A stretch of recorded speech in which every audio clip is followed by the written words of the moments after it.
Cricket শুধু একটি খেলা নয়, এটা এখন ক্ষমতা, রাজনীতি আর সম্মানের লড়াই। বিশ্ব ক্রিকেট যখন উত্তপ্ত, বাংলাদেশ তখন দাঁড়িয়েছিল অনিশ্চয়তার কিনারায়। বাংলাদেশ টি-20 বিশ্বকাপে খেলতে পারবে কিনা সেই প্রশ্নে ছিল ভয়, ছিল অনিশ্চয়তা, আর ছিল সম্ভাব্য শাস্তির কালো ছায়া।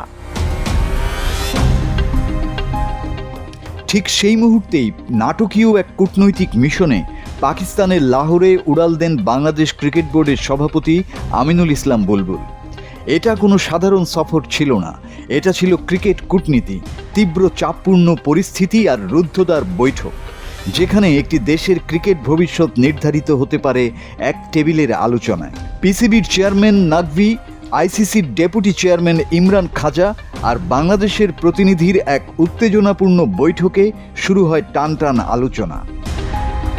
তারপরেই আসে অপ্রত্যাশিত মোড় ঘোরানোর সিদ্ধান্ত। আইসিসি ঘোষণা দেয় বাংলাদেশের উপর কোনো শাস্তি নয়, না আর্থিক জরিমানা, না প্রশাসনিক নিষেধাজ্ঞা, না ক্রীড়াগত বাধা, বরং বাংলাদেশ পাচ্ছে বিশ্বকাপ রাজস্বের অংশ।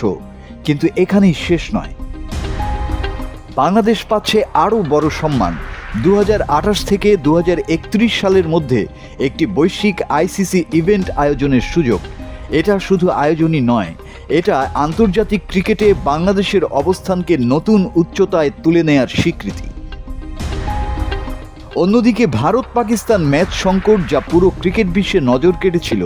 পাকিস্তান খেলবে কি খেলবে না সেই উত্তেজনার মাঝেই বাংলাদেশ বেশি ম্যাচ আয়োজন, ক্ষতিপূরণের দাবি তুলে ধরে ক্রিকেট কূটনীতিতে শক্ত অবস্থান নেয়। সব দাবি পূরণ না হলেও একটি বিষয়ে পরিষ্কার, বাংলাদেশ এখন শুধু ক্রিকেট খেলছে না, বাংলাদেশ এখন ক্রিকেট রাজনীতির শক্তিশালী খেলোয়াড়ও বটে। এই সফর প্রমাণ করেছে শুধু মাঠে নয়, মাঠের বাইরে বোর্ডরুমেও চলে বিশ্বকাপের মতো লড়াই। আর সেই লড়াইয়ে বাংলাদেশ ফিরেছে মাথা উঁচু করে জোড়া জয় নিয়ে। মাসুদ হাসান, বাংলা টিভি।